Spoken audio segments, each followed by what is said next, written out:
भागवत का विषय क्या है? धर्म प्रौजित कई तवोत्र परमो। आपके चित्त में परम धर्म की इच्छा प्रकट होना, यही भागवत का विषय है। कथा सुनने के बाद में आपके चित्त में परम धर्म की इच्छा प्रकट हो। परम धर्म किसे कहते हैं? धर्म और परम धर्म, ये दो बातें। जब तक आप तन की व्यवस्थाएं कर रहे हो, तन की व्यवस्था जब तक कर रहे हो, आप धर्म कर रहे हो। लेकिन जैसे ही आप तन का विचार ना करके आत्मा की व्यवस्था में लग जाते हो, वही परम धर्म है। बहुत ध्यान से सुनिएगा, एक एक अक्षर बहुत महत्वपूर्ण है।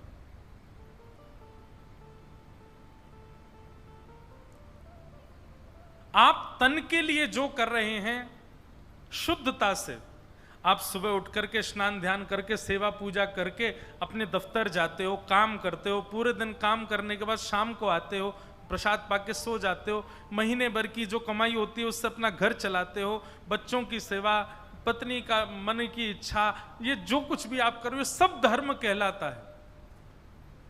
इसमें बिना कोई गलत क्रिया किए अगर आप सीधे सीधे इस प्रकार की क्रिया कर रहे हैं, ये धर्म ही कहलाएगा आपका। आप धार्मिक ही कहलाए जाओगे।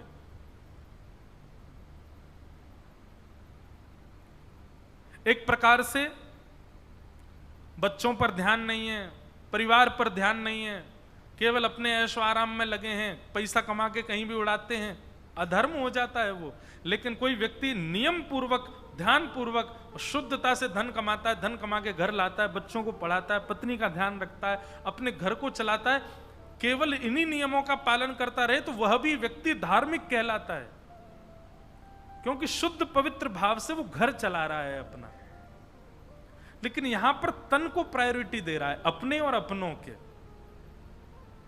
लेकिन जैसे ही उस व्यक्ति की स्थिति हो जाती है कि अब मुझे अपने आत्म कल्याण के लिए कुछ करना चाहिए, अब मुझे जीवात्मा के कल्याण के लिए कुछ करना चाहिए, तन की व्यवस्था तो मैंने बहुत की, अब आत्मा की व्यवस्था होनी चाहिए, ये भावना आते ही जो आप क्रिया करोगे वो परम धर्म कहलाएगा। जैसे प्रशंसा के रूप में नहीं कह रहा हूं, केवल एक उदाहरण आपको समझ आए।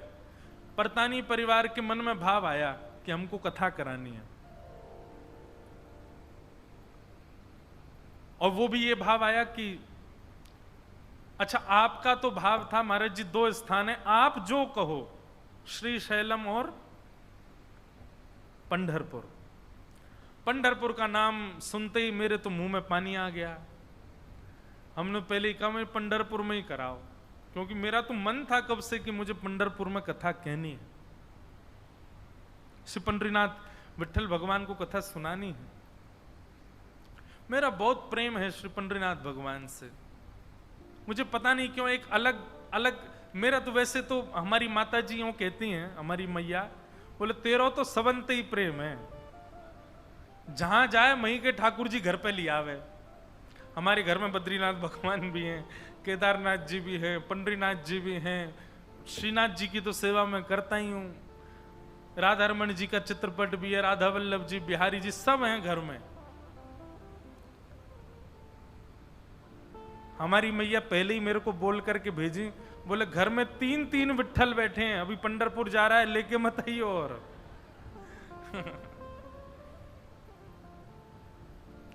तो एक है प्रेम भाव। तो जैसे यहां का नाम आया, मैंने कहा नहीं पंढरपुर में ही करेंगे। तो परतानी परिवार के मन में भाव आया कथा करानी है। कथा कराने का यह भाव प्रकट होना, इसमें कहीं भी आपके तन का सुख नहीं है। शारीरिक सुख को विचार, शारीरिक सुख को प्रधानता देकर के यह कथा नहीं हो रही है। हाँ वो बात अलग है, फिर भी बहुत व्यवस्था की गई कि कूलर भी लगाए गए हैं, सोफा भी रखे गए, कुर्सियां भी रखी गई हैं, बढ़िया रुक्मणी विठल भक्त निवास में सबकी रहने की व्यवस्था है। मेरे पास सूची आई थी पूरे दिन की, उसमें लिखा था सुबह ये होगा, दोपहर में ये होगा। मेरा ध्यान एक चीज पर गया, रात्रि 9 बजे सबको मसाला दूध मिलेगा। और नीचे हर पृष्ठ में एक चीज तो लिखी है, रात्रि 9 बजे मसाला दूध सबको मिलेगा। फिर भी इतना सब कुछ भी तन के लिए तो सोचा गया कि चलो भाई तन स्वस्थ रहेगा तभी तो आत्मा को कथा सुना पाएंगे, पर मूल रूप से कथा तन की व्यवस्था नहीं है। भगवान गीता में कहते हैं, अर्जुन, व्यक्ति दो काम अपने आप नहीं कर सकता। पहला, स्वयं अध्ययन, बिना किसी की मदद के स्वयं पढ़ना। टीचर जब पढ़ा देगा आप उसका रिवीजन कर सकते हो, नए चैप्टर्स आप खुद नहीं पढ़ सकते। और दूसरा, बहुत देर तक मौन रह करके किसी को सुनना, चुप रह करके किसी की सुनना। ये दो काम संसार के लोगों से करना बहुत कठिन है, लेकिन यदि कोई व्यक्ति इन दो कामों को कर ले तो वो तपस्वी ही माना जाएगा। आप लोग कथा में बैठे हैं, एक आसन पर बैठे, ना उठ करके जा रहे हैं ना कुछ कर रहे हैं, बस एक आसन से बैठे हैं। कभी माइक में डिस्टरबेंस आता है, कभी कोई डिस्टरबेंस आता है, फिर भी आप सुन रहे हैं। हम कुछ सुना रहे हैं, आप भावपूर्वक सुन रहे हैं। अब तन से यदि पूछो कि तू ठीक है, तो तन कहेगा नहीं, मेरी ये सिचुएशन तो मैं इतनी देर बैठ ही नहीं सकता, मुझे तो घुमाओ फिराओ, खिलाओ सुलाओ लिटाओ। और आजकल तन को एक नया एडिक्शन लगा है, मैं तो देखता हूं कि आप लोग वो भी नहीं चलाते। कई लोग धीरे धीरे चला भी लेते हैं, तो फिर मैं कहता हूं इतनी तो छूट दे दूं मैं।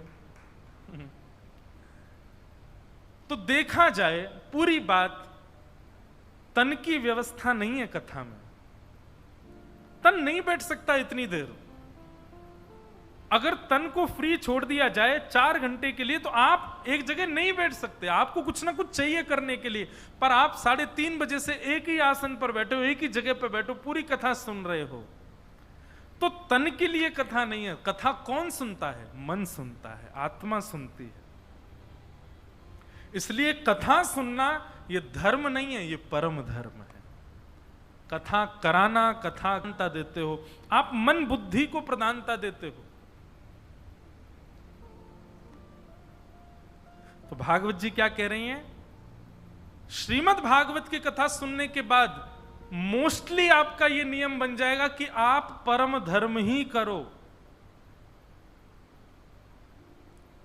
कथा सुनने से आप प्रारंभ होगे, एक समय स्थिति आएगी आप एकांत बैठ करके चिंतन करने लग जाओगे, आप नाम जप करने लग जाओगे, आप साधना करने लग जाओगे, आप हरिस्मरण करने लग जाओगे, आप चातुर्मास व्रत करने लग जाओगे, आप एकादशी व्रत करना प्रारंभ, सब चीजों को आप देखते जाएंगे, सब में तन अव्यवस्थित होता है। व्रत वाले दिन तन व्यवस्थित होता है क्या?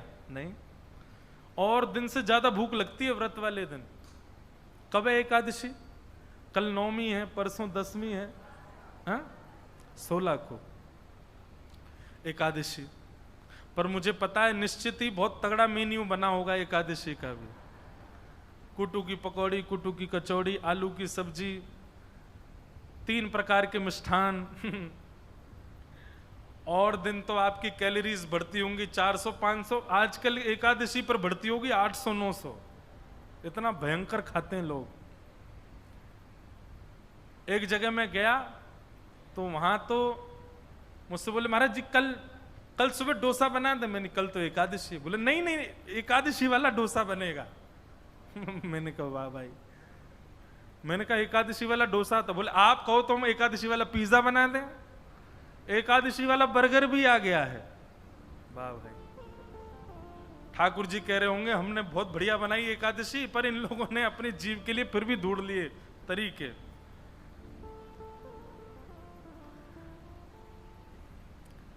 व्रत करना, नियम करना, नाम जप करना, अनुष्ठान करना, कथा सुनना, ये सब तन की स्थिति नहीं है, ये सब हम मन के भाव से करते हैं। यदि मन नहीं लग रहा होगा तो आप कुछ नहीं कर पाओगे, क्योंकि आपका तन रुकने ही नहीं देगा आपको वहां पर। यही सब परम धर्म कहलाता है। भागवत की सन्निधि में रहने वाले को परम धर्म करने में फिर दिक्कत नहीं होती, वो सहजता से करने लगता है और ज्यादा से ज्यादा परम धर्म करता है। उससे कह दो कंठ भर चंद्रभागा नदी के तट, नदी में खड़े हो जाओ तो खड़ा हो जाएगा। उससे कह दो तुम रोज 108 मालाएं किया करो, करने लगेगा। अरे कहां तक कहें, ये तक स्थिति चली जाएगी, रूखी रोटी और छिलके वाली दाल भी मिलेगी ना तो आपको उसमें भी स्वाद आएगा, नहीं यही बहुत है, आपकी जिह्वा भी सम होती चली जाएगी। वस्त्र पहनने के लिए ज्यादा चटकदार मिले ऐसी आवश्यक, कुछ भी पहना दो आपको सब स्वीकार है, ज्यादा से ज्यादा सिंपल रहना प्रारंभ कर दो, क्योंकि आपका तन अभिमान त्यागने लग जाएगा, आप देहाभिमान शून्य होने लगोगे।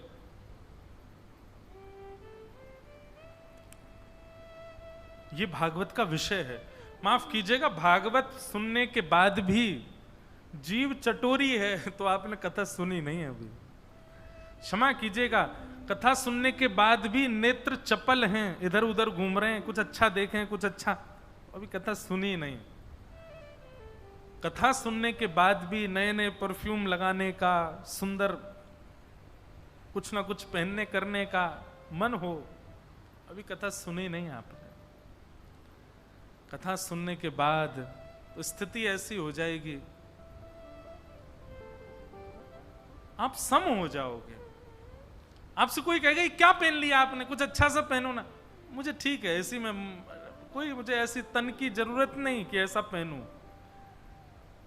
कोई क्या खा रहे हो, रूखी रोटी और छिलके वाली दाल, कुछ अच्छा खिला दें, मुझे चलेगा इसमें, वो पेट भरने के लिए खाता हूं मैं, ऐसा नहीं कि मुझे कुछ बहुत जीव का स्वाद चाहिए। ये स्थिति आप करोगे नहीं, अपने आप होती चली जाएगी। अभी हम अपना अनुभव मैं देख रहा हूं, 9 वर्ष हो गए मुझे कथा करते हुए। 9 वर्ष पहले जब मैं व्यासपीठ पर बैठा, मैं 18 वर्ष का था उस समय, और उस समय हमारी भी खूब इच्छाएं होती थी, ऐसा खाएंगे, ऐसा पहनेंगे, ऐसा करेंगे, ऐसा सब घूमेंगे। कहीं भी कथा होती थी, मेरी दूसरी कथा न्यूयॉर्क में हुई, और मैं रोज, मेरे को कोई मनहट्टन घुमा के लाए, स्टैचू ऑफ लिबर्टी देख के आएंगे, ये देख के आएंगे। अब कहीं जाते हैं तो अब इच्छा ही नहीं होती, नहीं बैठे रहें, क्या देखना ये संसार की वही तो बात है। कभी कभी ऐसा नहीं है, सब लोग जैसे बच्चे बच्चे मिल जाते हैं तो सबके खुशी के लिए करते हैं, पर उसमें हमारा मन नहीं होता, हमारी स्वयं की इच्छा नहीं होती।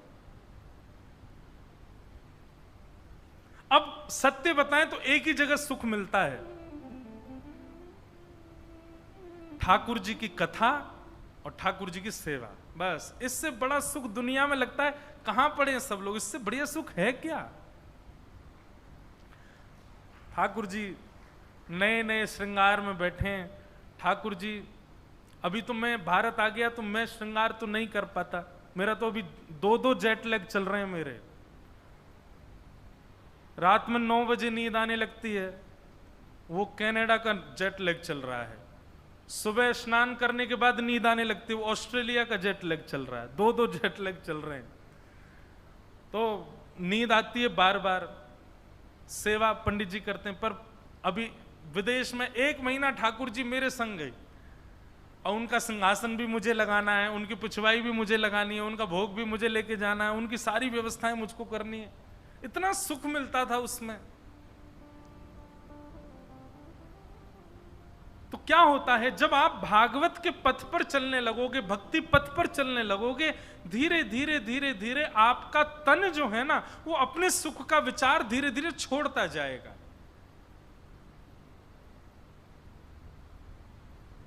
और आप उसमें राजी होने लगोगे जिसमें ठाकुर जी की सेवा हो। और ठाकुर जी की सेवा तन से नहीं, मन से, भाव से और आत्मा से होती है। इसी को परम धर्म कहते हैं। तो भागवत का विषय क्या है? परम धर्म करने की ज्यादा से ज्यादा इच्छा होना, यही भागवत जी का विषय है। भागवत जी का अधिकारी कौन है? निर्मत सराणाम सताम, जिसके चित्त में मात्सर्य दोष नहीं है। मात्सर्य दोष किसको कहते हैं? किसी की उपलब्धि से पीड़ा होना, किसी की उपलब्धियों से आपको पीड़ा, इसको सीधी बात भाषा में कहें ईर्ष्या। ईर्ष्यालु व्यक्ति को ना तो कथा सुनने का अधिकार है और ना कथा कहने का अधिकार है। और ईर्ष्यालु व्यक्ति यदि कथा में आ भी गया, जिसके चित्त में ईर्ष्या बहुत ज्यादा है, क्षमा करें, वो कथा समझ नहीं पाएगा, उसको कथा पल्ले नहीं पड़ेगी ज्यादा। ईर्ष्या दोष से रहित, ये भागवत का अधिकारी। जैसे इस कॉलेज में जाना है तो इतने परसेंटेज चाहिए, उस जगह जाना है तो इतने पॉइंट्स चाहिए, ऐसा ऐसा सब होता है ना। ऐसे ही भागवत को स्वीकार, भागवत चित्त में आए, उसके लिए आपके अंदर एक गुण होना चाहिए, क्या? मात्सर्य दोष नष्ट होना चाहिए चित्त में, मतलब ईर्ष्या नष्ट होनी चाहिए। यदि ईर्ष्या चित्त में है, कितनी भी कथा सुन लो, आप पे फर्क नहीं पड़ेगा। आप काम को नष्ट मत कीजिए, क्रोध को नष्ट मत कीजिए, बाकी के दोषों को नष्ट मत कीजिए, पर कैसे भी करके ईर्ष्या को नष्ट कर दीजिए। ईर्ष्या नष्ट हो जाए तो बाकी के दोषों को नष्ट करने की जिम्मेवारी भागवत जी की है। आप बस ईर्ष्या रहित हो जाओ। ईर्ष्या रहित कैसे हुआ जाएगा? ईर्ष्या चित्त से जाए, इसका क्या उपाय है? जिसके प्रति ईर्ष्या भाव है उसके पास जाओ और उसको देखते ही उसी में ही विट्ठल भगवान को देखने लग जाओ। मन में ही विचारधारा कर लो कि ये कोई और नहीं है, साक्षात पंढरीनाथ भगवान हैं, केवल और केवल मुझ में ईर्ष्या प्रकट कराने के लिए ये मेरी परीक्षा ले रहे हैं, पर ये तो साक्षात विट्ठल ही हैं, साक्षात रुक्मणी रमण भगवान हैं, ऐसा मान करके एक बार उसको दंडवत कर लो। आप जिससे ईर्ष्या करते हो उसको दंडवत, वैसे तो ये हो नहीं सकता, मैंने बोल तो दिया मंच से, जिससे ईर्ष्या उसको दंडवत कर सकते हो आप। जितने लोग गला हिला रहे हैं इसका मतलब ईर्ष्या तो है।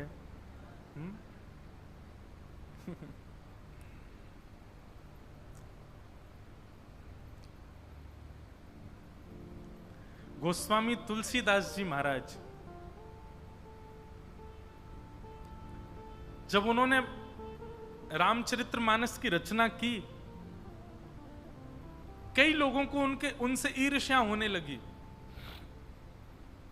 और ईर्ष्या भी ऐसी हुई महाराज, अधिकतर विद्वानों को ईर्ष्या हो गई। क्यों? बोले हम इतने बड़े बड़े पढ़े लिखे विद्वान, हमारी वाणी कोई नहीं सुन रहा है, हमारी बातें कोई नहीं सुन रहा है, और ये गोस्वामी तुलसीदास ये गांव की साधारण सी भाषा में प्रवचन करता है, इसकी कथा में इतनी भीड़ होती है। गोस्वामी तुलसीदास जी से ईर्ष्यावश उन पर प्रहार करने के, आक्रमण करने के कई विधान किए लोगों ने, पर जाको राखे साइया मार सके ना कोई, बाल न बांका कर सके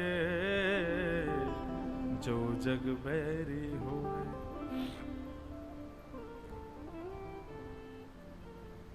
एक काशी के ब्राह्मण ने दो बड़े महंगे वाले डाकू बुलाए पैसा दे करके, और उनसे कहा कि तुम आधी रात में जाओ और गोस्वामी तुलसीदास जी का वध कर दो। दोनों डाकू बोले ठीक है हम कर देंगे, पैसा ले लिया खूब सारा। जैसे ही गोस्वामी तुलसीदास जी की कुटिया के पास गए, क्या देखा?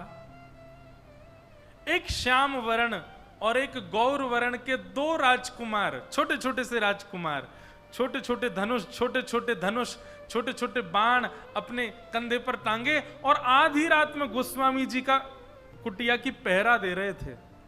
छोटे छोटे राजकुमार। डाकुओं ने दूर से देखा, दूर से ही देख करके लौट के चले गए। तो जिसने पैसा दिया था उसको पैसा वापस कर दिया। बोले क्षमा करो, हम नहीं मार सकते गोस्वामी जी को। बोले क्यों नहीं मार सकते? बोले दो छोटे छोटे राजकुमार उनकी पहरेदारी कर रहे थे। तो जिसने पैसा दिया उसने कहा मैंने तुमको इसलिए बुलाया था, इतने महंगे वाले डाकू, कि भाई अगर कोई रक्षा कर भी रहा होगा तो तुम उसको मार करके उनको मार दो, दो राजकुमारों का वध कर दो, उनको रास्ते से हटाओ, और तुम उनको देख के ही भाग आए। दोनों डाकू नेत्र बंद करके बैठ गए। बोले कि अरे उनका रूप क्या बताएं तुम्हें, ऐसे कमल जैसे नेत्र, ऐसी सुंदर लंबी नुकीली नाक, ऐसे सुंदर अधर, आहा, ग्रीवा देख करके तो मन हो रहा था कि गले से लगा लें। ऐसे सुंदर सुंदर गदमदरा से हाथ, ऐसी सुंदर चाल, घुंघराले केश। अरे भैया, उनको देख के डर के वापस नहीं आए हम तो गोस्वामी जी के पास वापस जाएंगे और जाकर के उनकी शरण में जाके कहेंगे कि उन दोनों राजकुमारों से हमें मिलवाओ। इतने प्यारे राजकुमार, हम तो उनके रूप पर मोहित हो गए। दोनों डाकुओं ने पैसे वापस कर दिए और दूसरे दिन गोस्वामी जी की कुटिया पे पहुंच गए और जाकर के कह दिया, बोले हमें अपनी शरण में ले लो, अपना शिष्य बना लो। गोस्वामी जी बोले, काय को शिष्य बनना है? बोले आपके शिष्य बन जाएंगे तो आपके संग रहेंगे, आपके संग रहेंगे तो आपके बाहर जो 2 पहरेदार रहते हैं ना रात में, उनको देखने का अवसर मिल जाएगा। गोस्वामी जी बोले, कौन से 2 पहरेदार? बोले आप जब रात्रि में सोए थे कल, हम दोनों डाकू आपको मारने के लिए आए थे, उस समय 2 राजकुमार आपके पहरेदारी कर रहे थे। एक श्याम वर्ण के, गौर वर्ण के, दोनों के धनुष बाण लगा था। आहा, नव कंज लोचन कंज मुख, कर कंज पद कंजारुणम, श्री रामचंद्र कृपालु भज मन, हरण भव भय दारुण। नव कंज लोचन कंज मुख, कर कंज पद कंजारुणम। कंज कहते हैं कमल को। गोस्वामी जी बोले, बाहर पहरेदारी कर रहे थे? बोले हाँ। कैसा रूप था उनका? तो गोस्वामी जी ने जो लिखा है डाकू वही बता रहे हैं। आहा, मुख की आकृति ऐसी थी जैसे मानो कोई कमल हो, नेत्रों की आकृति ऐसी थी मानो जैसे कोई कमल हो। हाथ कैसे हैं? बोले जैसे मानो कोई कमल हो। चरण कैसे हैं? बोले मानो जैसे कोई कमल हो। सर्वांगीण अंग कैसा है? मानो जैसे कोई, कमल का मतलब कमल की कांति, कमल का सौंदर्य और कमल का स्पर्श, सब कुछ बहुत अद्भुत होता है। कमल को कभी छू के देखो। दुनिया में सॉफ्टनेस जिसे कहते हैं ना, उसकी सबसे अधिक मात्रा होती है कमल में। उतना कोमल होते हैं ठाकुर जी, उससे भी अधिक कोमल है। ये सामान्य संसार के कमल इतने कोमल, तो साक्षात कमलपति, कमलापति श्री ठाकुर जी कितने कोमल होंगे। गोस्वामी जी के नेत्र सजल हो गए और कहा, मैंने कोई पहरेदार नहीं रखे हैं, मैं जिनका यश गाता हूं, ऐसे ठाकुर जी को पता चल गया होगा कि तुम दोनों मुझे मारने आ रहे हो, तो वही रक्षा करने आए थे। अरे धन्य भाग्य भैया तुम दोनों ने जीवन में जरूर कोई पुण्य किया होगा जो तुमको साक्षात राघवेंद्र सरकार के दर्शन हो गए। दोनों डाकू मन में विचार करने लगे, जीवन भर डकैती करी हमने, जीवन भर गलत काम किए हमने, लेकिन केवल गोस्वामी तुलसीदास जी को मारने की सुपारी मिली और हमने स्वीकार कर ली, यह भी पुण्य में परिवर्तित हो गया और राम जी के दर्शन हो गए हमको। तो ईर्ष्या नहीं। ऐसा प्रसंग आता है गोस्वामी जी के भाव में कि जब बहुत अति हो गई, गोस्वामी जी पर बहुत ज्यादा ईर्ष्या करने लगे लोग, तो गोस्वामी जी काशी छोड़ करके चले गए। और जैसे ही काशी छोड़ करके गए, तो जिन जिन लोगों ने गोस्वामी जी को प्रताड़ित किया, उन सबको काशी विश्वेश्वर भगवान विश्वनाथ भगवान ने महाकाल रूप में दर्शन दिया। त्रिशूल लेकर के, त्रिनेत्र खोल करके, भयंकर क्रुद्ध में भर के दर्शन दिया और दर्शन देते हुए कहा, अभी जाओ, जाकर के चरणों में क्षमा मांगो गोस्वामी जी से और उनसे कहो कि वो वापस काशी आए। यदि गोस्वामी जी काशी लौट करके नहीं आए तो नूतन प्रलय हो जाएगा, सब जल करके राख हो जाएगा। तो ईर्ष्या तो कभी करनी नहीं है, और कहीं गलती से भी ईर्ष्या आप किसी वैष्णव से करने लगे तो स्थिति क्या होगी अभी सुन लीजिए। आपको क्या पता आप जिससे ईर्ष्या कर रहे हो, कहीं वो वैष्णव हुआ तो, कहीं वो भक्त हुआ तो आपके भाव नष्ट हो जाएंगे, आपकी भक्ति नष्ट हो जाएगी। इसलिए ईर्ष्या का दोष चित्त से निकालो। निर्मत्सराणाम सताम। मात्सर्य दोष से रहित जब तक नहीं होंगे हम, तब तक भागवत के अधिकारी नहीं बन सकते। वैद्यम वास्तवमत्र वस्तु शिवदम तापत्रयोन्मूलनम। श्रीमद् भागवत सुनने से क्या प्राप्त होगा? आप कहोगे मुक्ति प्राप्त होगी। मुक्ति बाद का विषय है। श्रीमद् भागवत सुनने से क्या प्राप्त होगा? धन, ऐश्वर्य, संपत्ति, सुख, समृद्धि नहीं। ये सब सुनने के लिए, ये सब पाने के लिए यदि आप कथा में बैठे हो तो मत बैठिए यहां पर। धन, वैभव, संपत्ति, सुख, समृद्धि आदि पाने के लिए कथा में मत बैठिएगा, क्योंकि कथा से आपको ये सब नहीं मिलेगा। श्रीमद् भागवत तो केवल एक वस्तु की प्राप्ति कराती है। कौन सी वस्तु?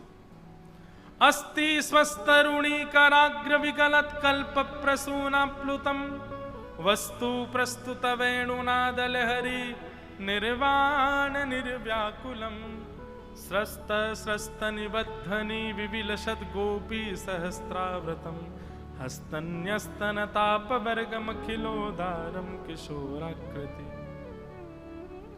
त्रिभंग लली, दोनों पैर जिन्होंने ऐसे टेढ़े किए हैं, कमर टेढ़ी करी भई है, अपनो सिर झुका रखो है, अधरन पर कोमल वंशी धारण करके अपनी कोमल उंगलियों से उसके छिद्रों के आच्छादित कर रहे हैं। कमल नेत्र भगवान बार बार नेत्र खोल रहे हैं, बंद कर रहे हैं, गले में वैजंती माला पहनी है। ऐसे त्रिभंग लली श्याम सुंदर आपके अपने हो जाएंगे। केवल ये मिलेगा भागवत जी से, और कुछ नहीं मिलेगा। वो श्याम सुंदर अपने लगने लगेंगे।